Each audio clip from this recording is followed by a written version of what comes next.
I need to tell you something that happened 3 days ago that almost nobody is talking about in the way they should be. Not the military analysts, not the geopolitical commentators, and certainly not the financial media that should be screaming about this from every headline. On May 23, 2026, Iran activated every single coastal missile battery, every mobile launcher, every anti-ship system they possess along the entire northern coast of the Strait of Hormuz. We are talking about hundreds of missiles brought to operational status simultaneously. Radars went active, targeting systems came online, launch crews moved into position. The entire world saw the military posturing. What almost nobody is explaining is what this actually means for the global economy.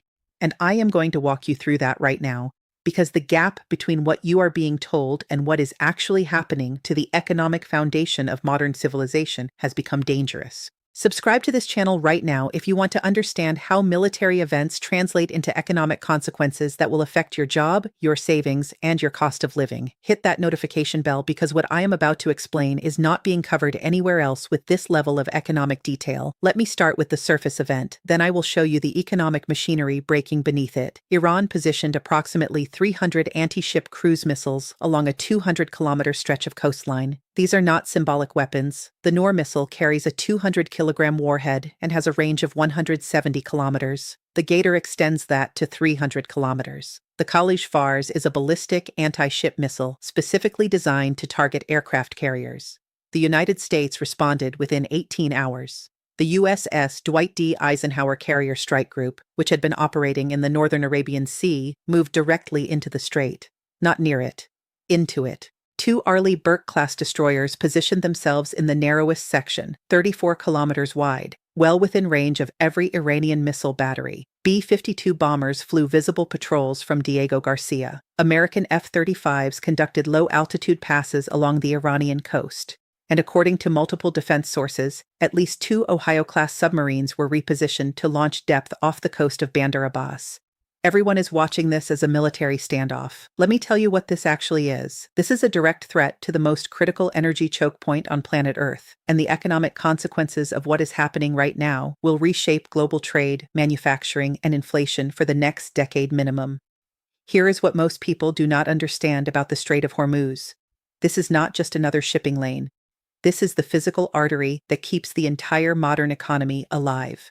21 million barrels of oil pass through this 34-kilometer strait every single day. That is roughly 21% of global petroleum consumption. But the real number that should terrify you is this. 30% of all seaborne traded oil moves through Hormuz. If you are an importing nation, if you do not produce your own energy, your economy is structurally dependent on this single narrow waterway remaining open. Let me put that in context.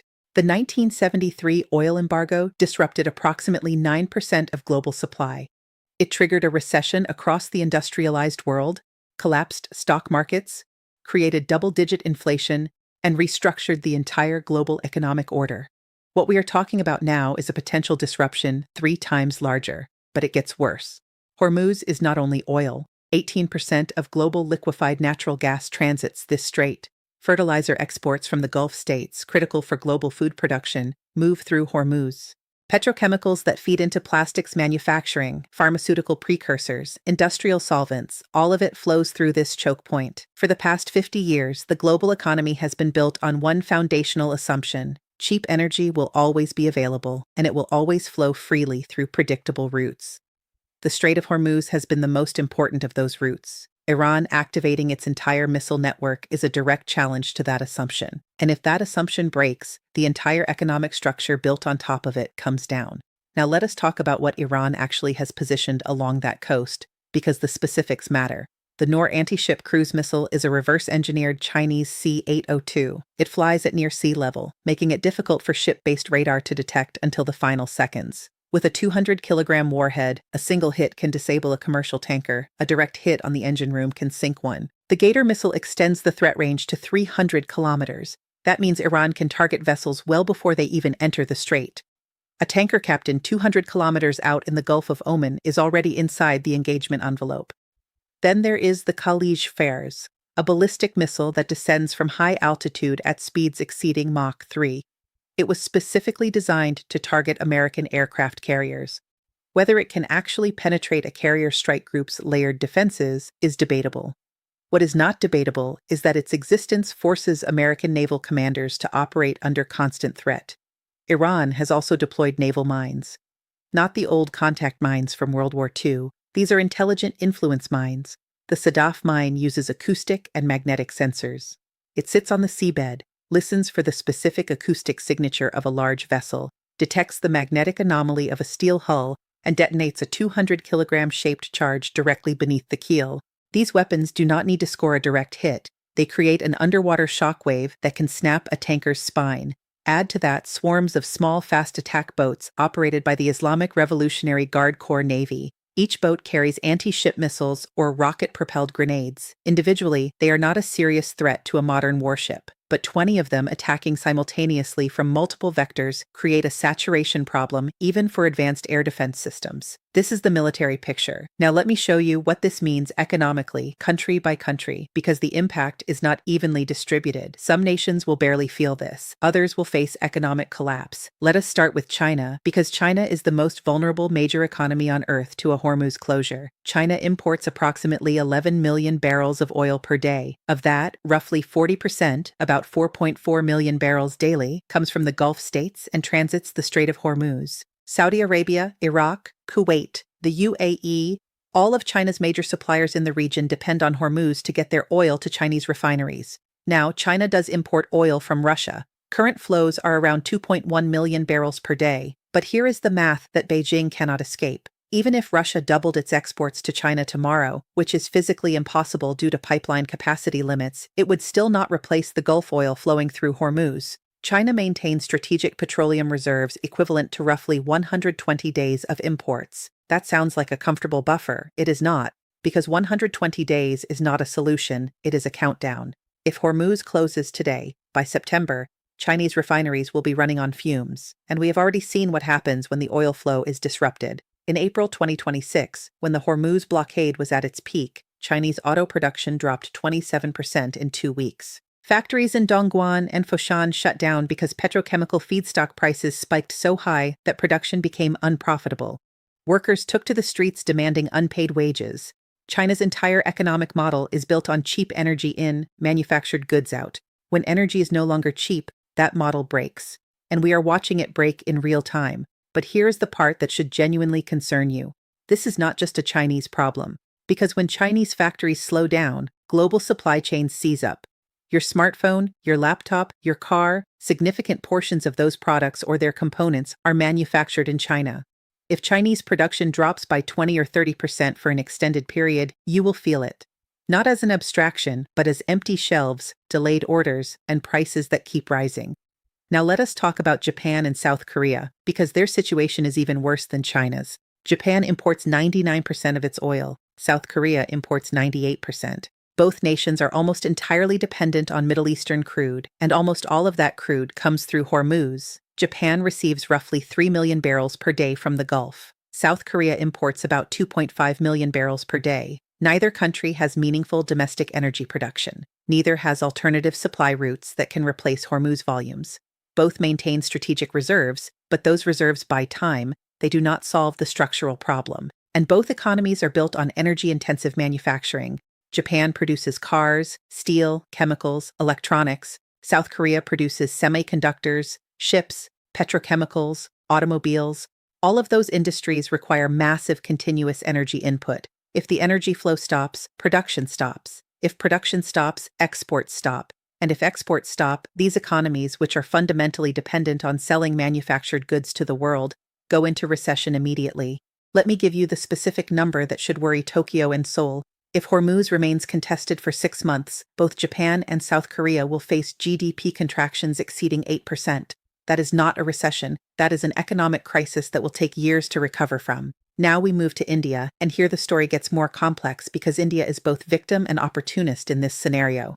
India imports roughly 85% of its oil, and about 60% of those imports come through Hormuz. That is approximately 3 million barrels per day exposed to this single choke point. For a developing economy trying to maintain 6 to 7% annual growth, losing access to that energy would be catastrophic. But India also has options that Japan and South Korea do not. India has been aggressively buying discounted Russian oil since the Ukraine war began. Current imports from Russia are around 1.5 million barrels per day. If Hormuz closes, India will try to increase Russian imports further, pivot to more oil from Africa and South America, and tap its strategic reserves. The problem is math. Even with maximum Russian imports, India cannot fully replace Gulf oil, and the global oil market will be in chaos. Prices will spike, insurance rates for tankers will skyrocket. Every barrel will cost significantly more. For India's 1.4 billion people, many of whom are still emerging from poverty, higher energy prices translate directly into slower economic growth,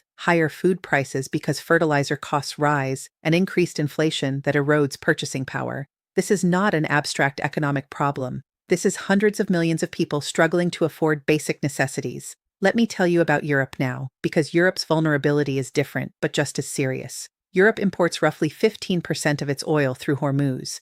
That is a smaller percentage than Asia, but the volumes are still substantial, about 2 million barrels per day.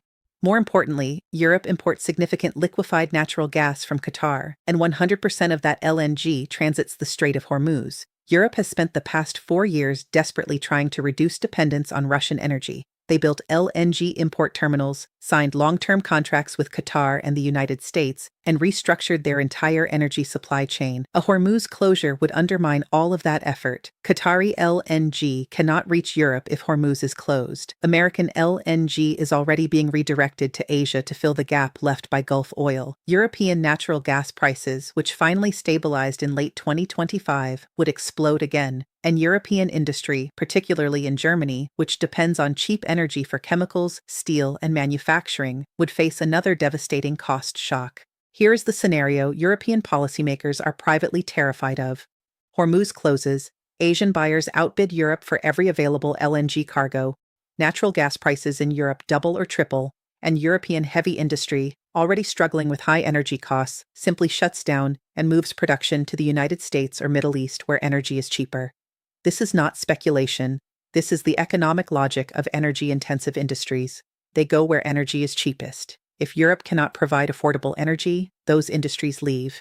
And when industries leave, jobs leave. And when jobs leave, political stability deteriorates. Now let us talk about the United States, because America's position in this crisis is fundamentally different from every other major economy. The United States is now a net energy exporter. Domestic oil production exceeds 13 million barrels per day. The U.S. imports some oil, but it exports more than it imports. That means America is not structurally vulnerable to a Hormuz closure the way China, Japan, India, or Europe are. But here is what most analysts miss. The United States may not need Gulf oil, but the American economy is still deeply connected to the global economy. If Asia goes into recession because energy prices spike, American exports to Asia collapse. If European industry shuts down, demand for American goods falls. If global shipping costs explode, American consumers pay higher prices for everything. And there is a deeper issue. The entire global financial system is built on the petrodollar.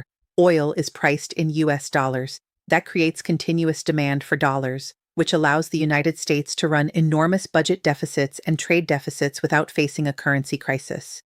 If global oil trade is severely disrupted, if major economies start trading energy and other currencies out of necessity, the petrodollar system weakens. And if the petrodollar weakens, America's ability to borrow cheaply is threatened. So even though the United States has energy independence, it does not have economic independence from a Hormuz crisis. The U.S. Navy is in the strait right now not primarily to protect American oil imports, but to protect the global economic system that American power is built on. Let me now explain why the U.S. military response was so immediate and so overwhelming, because this is about much more than one strait. Within 18 hours of Iran activating its missile network, the USS Dwight D. Eisenhower Carrier Strike Group moved into the strait itself. That carrier group includes the Eisenhower, a Nimitz-class supercarrier with 60 aircraft, at least 4 Arleigh Burke-class destroyers equipped with Aegis combat systems, multiple submarines, and support vessels. The destroyers positioned themselves in the narrowest part of the strait. That is a deliberate signal. The U.S. Navy is saying, you can activate your missiles, but if you fire them, you will be firing at American warships, and that means war with the United States. B-52 bombers flew from Diego Garcia to conduct visible patrols. These bombers can carry AGM-158J ASSM cruise missiles, each with a range exceeding 900 kilometers. From international airspace, American bombers can strike every Iranian missile battery, every radar installation, every command center along the coast without entering Iranian airspace. F-35 stealth fighters conducted low-altitude flights along the Iranian coast. The message: American aircraft can operate in your air defense envelope, and your radars cannot reliably track them. And then there are the submarines.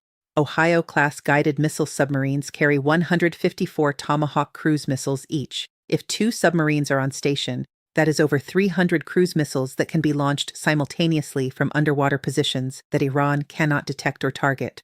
This is not saber-rattling. This is the United States demonstrating that it has overwhelming conventional firepower positioned to destroy Iran's entire coastal missile network within hours if necessary. But here is the critical economic question.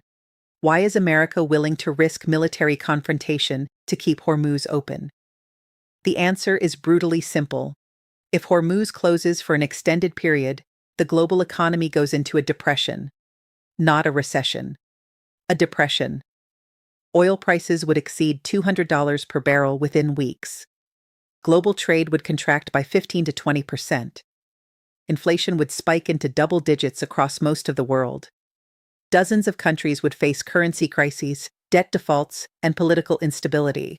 The United States has spent 80 years building a global economic system based on free trade, open sea lanes, and the U.S. Navy guaranteeing freedom of navigation.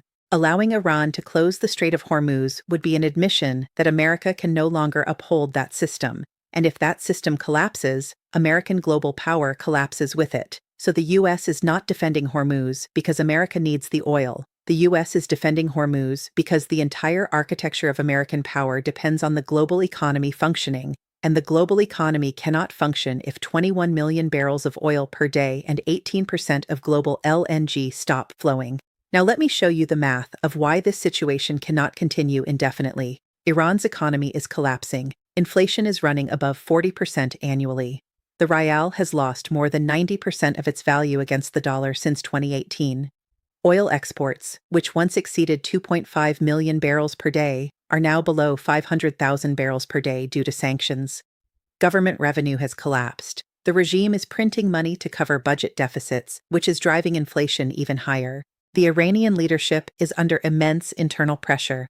The protests that erupted in January 2026 were not typical anti-government demonstrations. These were regime loyalists, people who endured sanctions for decades because they believed the Islamic Republic was strong and principled, now openly calling for the return of the monarchy. That is a legitimacy crisis. So Iran is activating its missile network not from a position of strength, but from desperation. This is a regime that has run out of options, trying to force negotiations by threatening the one thing it can still threaten: global energy supplies. But here is the problem. Threatening to close Hormuz only works if the threat is credible, but not executed. If Iran actually fires on commercial shipping or American warships, the U.S. military response will be immediate and devastating. Iran's navy will be sunk, its coastal missile batteries will be destroyed, and its oil export infrastructure will be smashed. The regime will be weaker after that exchange, not stronger. But if Iran backs down without gaining anything, the regime looks weak to its own population and its own military.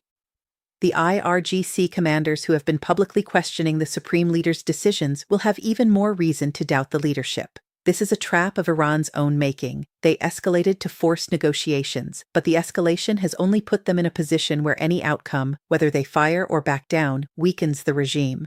And while this military standoff plays out, the economic damage is already happening. Insurance rates for tankers transiting the Strait of Hormuz have increased by 300% since May 20th. Shipping companies are rerouting vessels around Africa, adding 2 weeks to voyage time and increasing costs by 25 to 30%. Oil futures are trading above $105 per barrel, up from $78 in early May. Global supply chains are already adjusting. Companies that depend on Gulf petrochemicals are securing alternative suppliers or building inventory. Automotive manufacturers are accelerating plans to reduce dependence on Gulf aluminum. Electronics companies are looking at supply chain redundancies. This is the global economy slowly decoupling from the Strait of Hormuz, not because companies want to, but because the risk has become unacceptable. And every day this crisis continues, that decoupling accelerates. Here is what that means long-term. Even if this standoff ends tomorrow, even if Hormuz fully reopens, the economic landscape has already changed. Companies have learned that depending on a single choke point controlled by a hostile power is a strategic vulnerability. They will invest billions in alternatives, pipelines that bypass Hormuz, refineries in different locations, supply chains that are more resilient but more expensive. The era of cheap, efficient, just-in-time global supply chains built on the assumption that Hormuz will always be open is ending. What is replacing it is a more expensive, less efficient, more fragmented system built on the assumption that Hormuz might close at any moment. Let me now bring this back to what it means for you personally, because this is not an abstract problem happening far away. If you live in Asia, your cost of living is about to increase. Energy prices are rising. That flows into transportation costs, food prices, manufacturing costs, everything. If you are employed in export-oriented industries, automobiles, electronics, chemicals, your job security depends on whether your company can remain competitive with higher energy costs. If you live in Europe, you are facing another energy crisis on top of the one you just endured. Natural gas prices are spiking again. Electricity costs are rising. Industrial production is threatened. Your government will have to choose between subsidizing energy costs, which increases public debt, or allowing prices to rise, which crushes consumers and businesses. If you live in a developing country that imports energy, you are about to see your currency weaken, inflation accelerate, and your government struggle to afford basic imports. We have seen this pattern before. When energy prices spike, the poorest countries suffer first and suffer most. Even if you live in the United States, which is energy independent, you are not insulated. Gasoline prices are rising. Anything imported from Asia will cost more. If the global economy slides into recession, American exports will fall, corporate earnings will decline, and stock markets will drop. Your retirement savings, if they are invested in equities, will take a hit. This is not fear-mongering. This is the arithmetic of how energy shocks propagate through interconnected economies, and we are watching it happen in real time. Subscribe to this channel right now if you are not already subscribed, because this crisis is far from over. I will be tracking every development, every economic indicator, every strategic shift. Hit that notification bell so you do not miss the analysis that mainstream financial media is not providing. Let me end with the question that should be keeping policymakers awake at night. How does this end? There are only a few possible outcomes, and none of them are comfortable. Outcome 1. Iran backs down. The regime orders its missile batteries to stand down, reopens Hormuz fully, and hopes that de-escalation leads to some form of sanctions relief. This is the best-case scenario for the global economy, but it is the worst-case scenario for the Iranian regime's internal legitimacy. If the IRGC sees the leadership as weak, the risk of internal coup increases. Outcome 2. The United States and Iran negotiate a temporary arrangement.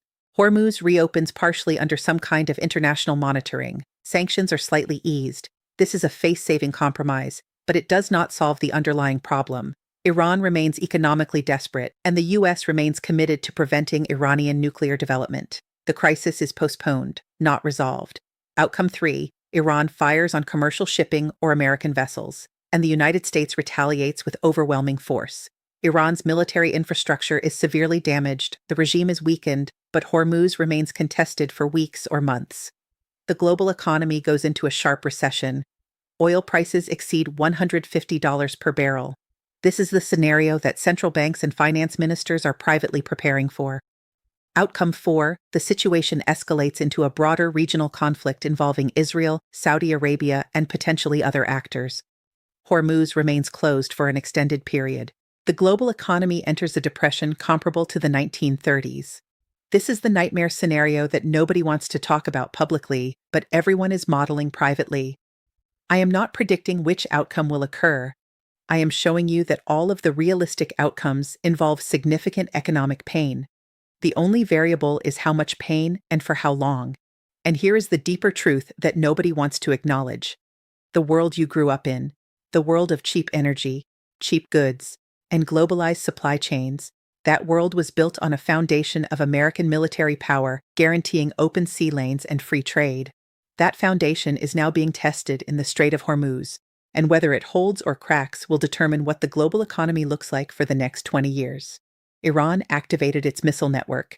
The United States responded with overwhelming force. Now we wait to see who blinks first. But while we wait, the economic damage is accumulating every single day. And that damage, unlike a military confrontation, does not end when the shooting stops. It becomes the new normal that we all have to live with. Comment below and tell me, which outcome do you think is most likely? And which country do you believe will be most economically devastated if this crisis continues? I read every comment, and your perspective helps shape future analysis. This is the economic reality beneath the military headlines. The missiles are active, the warships are in position, and the global economy is holding its breath. Thank you for watching, and I will see you in the next analysis.